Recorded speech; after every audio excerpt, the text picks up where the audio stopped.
Natandaan ko po na kailangan ng isang ministro, manggagawa, ay dapat tularan ang ating Panginoong Jesucristo. Kaya po ang isang ministro, manggagawa, priority po ang kapakanan ng Iglesia, kapakanan ng mga kapatid.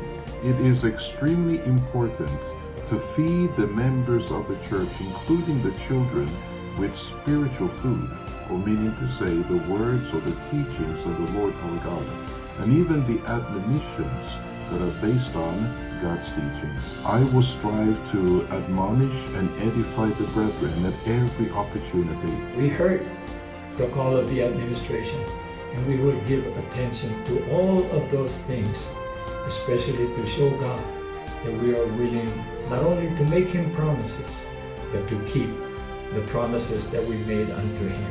Laging ipagpauna ang para po sa kapakanan ng Iglesia.